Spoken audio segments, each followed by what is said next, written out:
And we're live.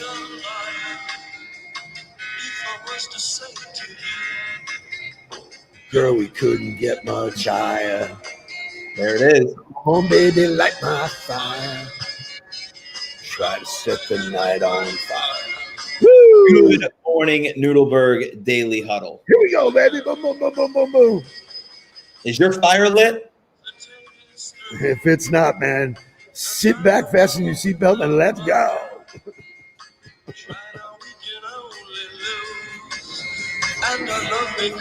Funeral fire. Come on, baby, light my fire. Come on, baby, light my fire. JT in the house. Welcome, Jeremy. Good morning, Jeremy. Good morning, Jim Barrett. Good morning to the LinkedIn world and the LinkedIn community. Douglas, good morning. Looking forward to connecting. Oh, you guys going to connect? Awesome, man. That's great. So Doug and I have been on connected for a while. I'll never forget. I was speaking to him when I was up doing some stuff for Go Lids, and while I was speaking to him, I was passing Yankee Stadium. So that bam, that conversation is emblazed in my head. Sam Pollock in the house. With a great question. What is a funeral pyre? I honestly don't know. I don't know. I don't care. Good morning, Eddie Dykes. I don't know about you, but this song does sort of bring you to a place where you might want to be imbibing in another activity. like walking through the desert naked or something. Woo! So shout out to all the Seminoles out there because he is a Knoll, 100%. Jim Morrison is a Knoll. Yeah, 100%. We got the best ones. I did not know that. Okay, so beyond the fact that that's a great song and that it's midweek, it's 3 days before the end of the month, are you quitting or are you gonna blast through the goal line, blast through the finish line? There are plenty of cases where people pull up and somebody leans forward and beats them. So today is about lighting your fire, go to the end, finish strong. But today in history, 1967, that song became the number one song in America. So it was on the Billboard charts. It was the start of a 4-year unbelievable run for the Doors where they had some amazing songs. Jim Morrison did some amazing shit, good and bad. Mark, tell us. So this song goes to number one. They go on to the Ed Sullivan Show, and they're not supposed to say, "Come on, baby, we can't get no higher." And he looks dead into the camera and says it as clear as he could say it into the camera. And then he got banned from the show. They immediately cut the cord and everything. They cut the recording. It went off.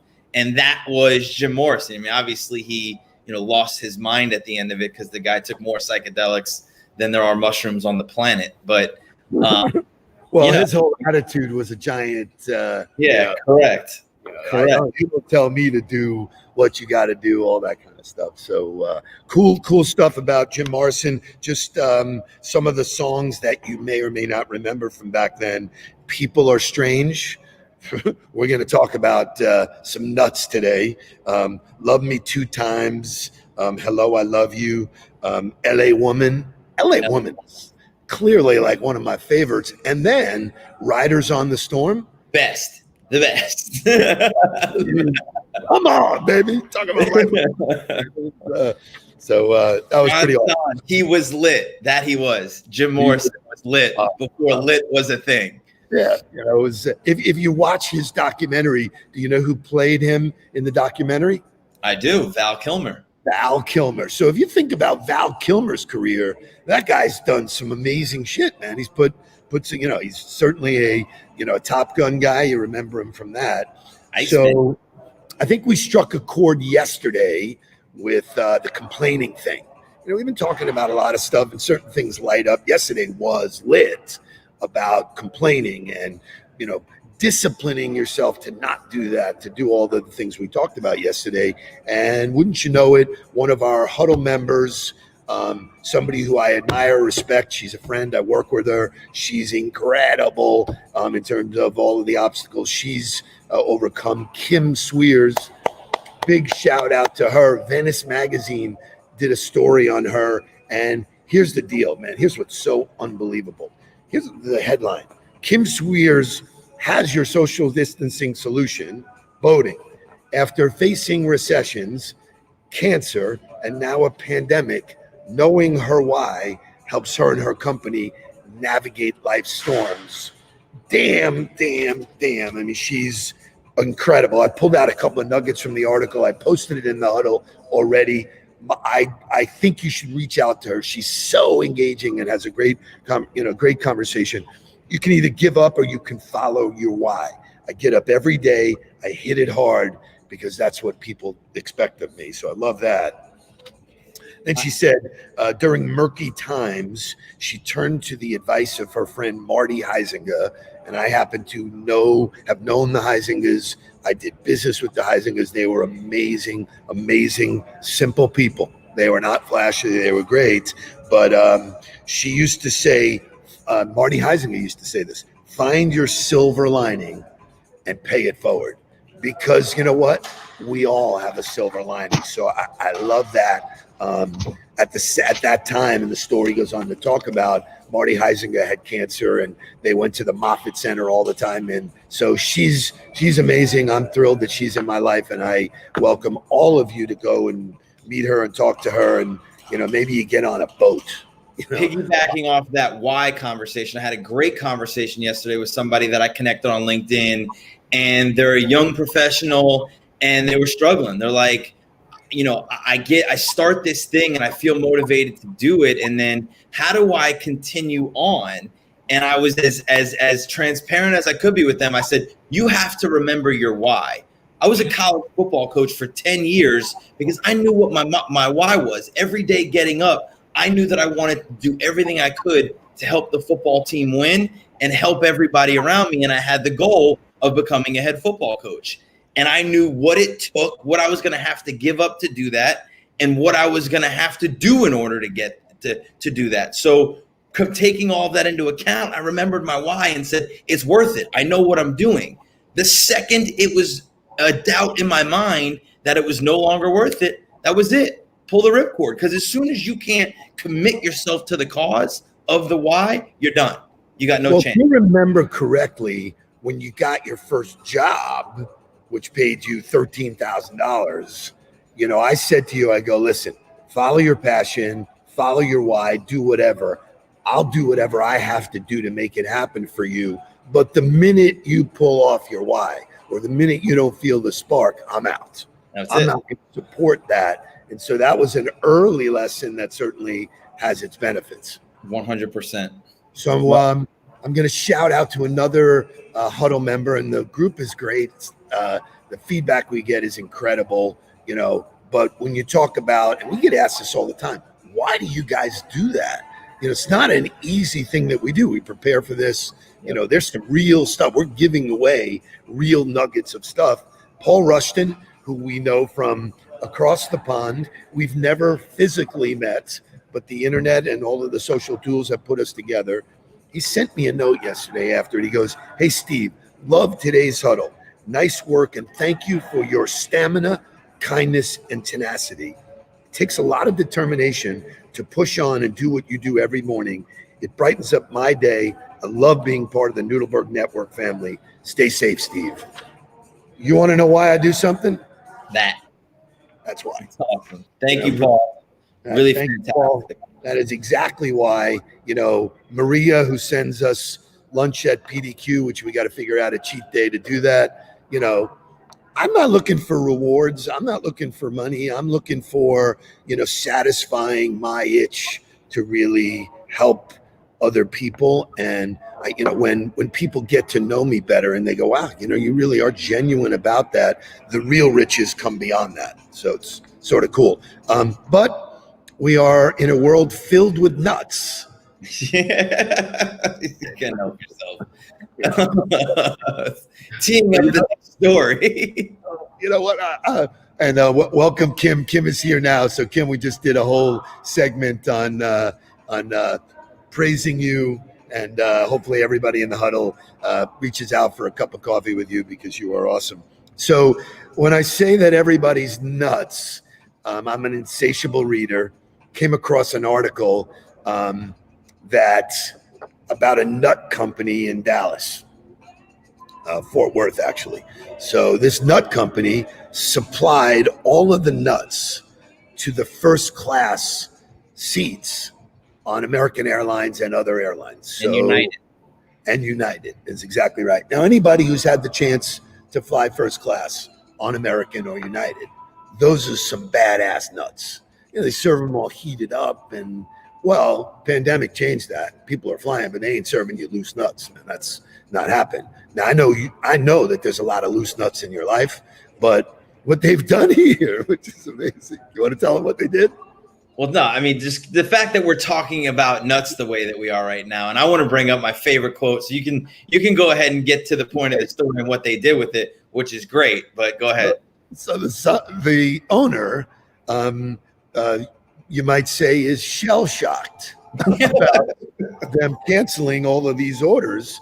So there's 50,000 pounds of American Airlines and United Airlines nuts that the Kim Peacock from GNS Foods, greatnuts.com, said, you know, what are we going to do with them? That actually equates to 70,000 bags. And so they put them out there for people to consume. I raised my hand. I ordered. They're selling it less than half price. If anybody's interested, you can never have enough nuts. and just so that we know what we're talking about, the quote from her is, "These are first class mixed nuts." So you can't make this up. Not to be confused with pedestrian nuts. And Lloyd Gillick said, "These, well done. Well done, Lloyd." Unbelievable. Speaking of Lloyd, really quick segue. Lloyd was motivated by the huddle and decided to create a better work environment for him at home. He was doing some cleaning out, and he's a hoarder by nature. And he wound up sending me my last will and testament from my high school graduation, which I will share at another time with you guys. But what I wrote as an 18-year-old is sometimes not to be. So great. Oh, there you go. Jack Edelman got it right. Coach nuts. So, Doug is even better. Badass nuts. Yeah, I love it. Excuse me, but you got to laugh on a Wisdom Wednesday or a What's Up Wednesday or a whatever Wednesday. So here's another one that feeds right into this nut category. I don't know if you knew this. I did not know this, but one of the marketing columns I write, the guy shared a story. Sean Kernan shared this story about the fact that Taco Bell has a hotel in Phoenix called The Bell. Now, I'm telling you straight out, I didn't know that there was a hotel. I didn't need to know that there was a hotel. But he writes about it as this amazing, amazing marketing thing that he hates. You know, like, who would want to stay in a hotel where basically all of the decor, the front desk looks like a Taco Bell? Now, I don't know about you, but the last time I was in a Taco Bell, I might have been 18. Now, in all fairness, there were times that I drove through a Taco Bell, but physically in a Taco Bell, there's no shot. I'm not staying in a Taco Bell. I don't care how much I love Taco Bell. I'm not staying in a Taco Bell. So they also have one of the most overpriced guest stores and a no return policy because you get caught up. Taco Bell room service. Jim got it. You're going to buy something that has Taco Bell on it. You're going to wake up from your stupor when you're at home. You go, what the fuck did I buy?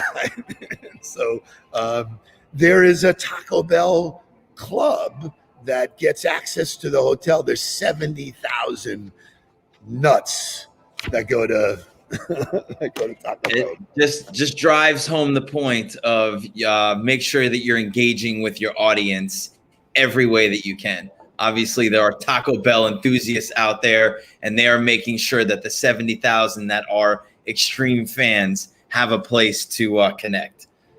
So that's Whatever Wednesday. A lot of good stuff. Couple of quick shout outs to people who we haven't seen in a while or who are now regulars. Ray Mesa, welcome aboard, brother. Robert Costamorris, who did our Learn LinkedIn Like a Pro. He's in New York, and even though he's a Giant fan, okay, I'm okay with you. Thanks for joining. Michael Marin, Jason Muntner. Great call yesterday. Hope you had a great lunch with your lady. And now on to today's topic, even though we're running stupid late. But it's a good topic because it picks up on the theory of your personal advisory board. And that one lit up. Had a lot of people reach out to me, saying, hey, could you go a little deeper? Can you help me?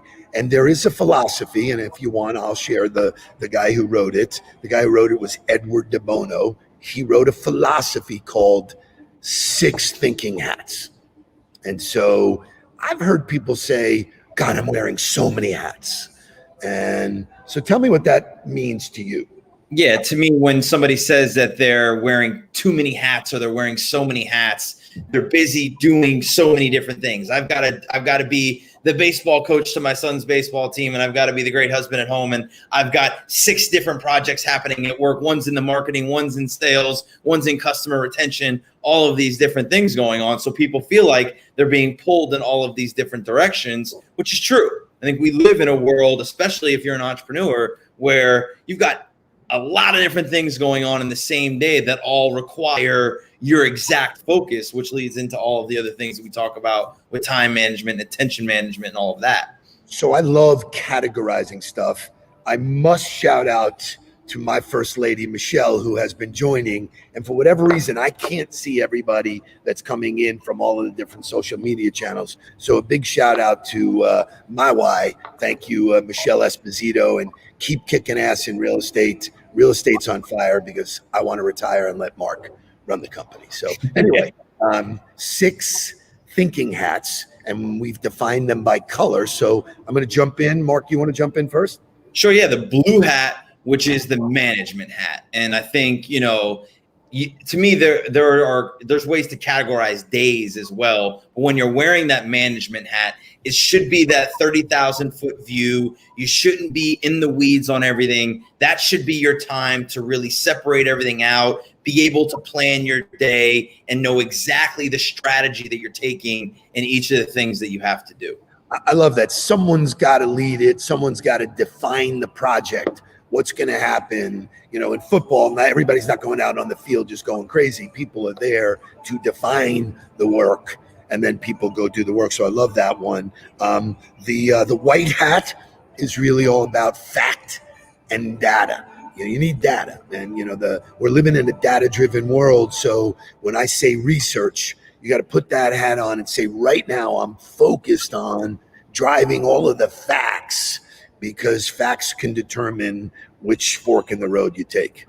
That's the analyst hat to me. And I think everybody has to be able to do that. Like, in order to be an expert in your field, and, we're working with City Furniture, and I saw Sam yesterday, Sam the sleeper, which was great. And we had a whole conversation about sleep and mattresses, but there's nobody better when it comes to the facts about sleeping than that guy.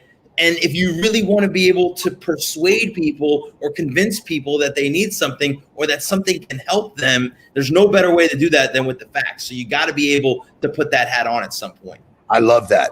Fact-driven conversations are always great. Yellow hat is really focusing on what's great about the project or the opportunity or the idea about what's going on. I think for us, you and I do a good job of checking our ego at the door and saying, all right, no bullshit. What's really good about what we do? What are the outcomes that people are getting? And that at that time, you don't need to be concerned with the negative, because that'll come. It's all about being positive.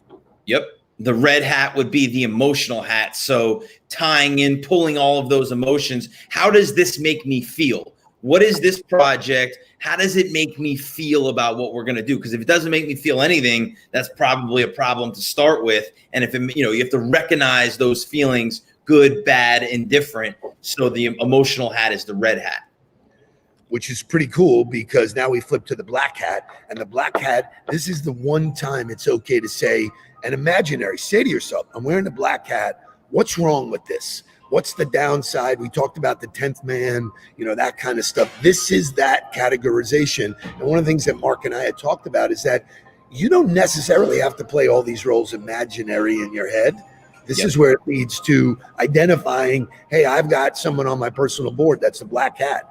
For me, Sam is my, consigliere. He's my CFO. He's my business advisor. He says no to everything. I expect him to say no. He beats the shit out of every idea, because if I can overcome that, then it's an idea worth moving forward with. And so, the black hat is really cool.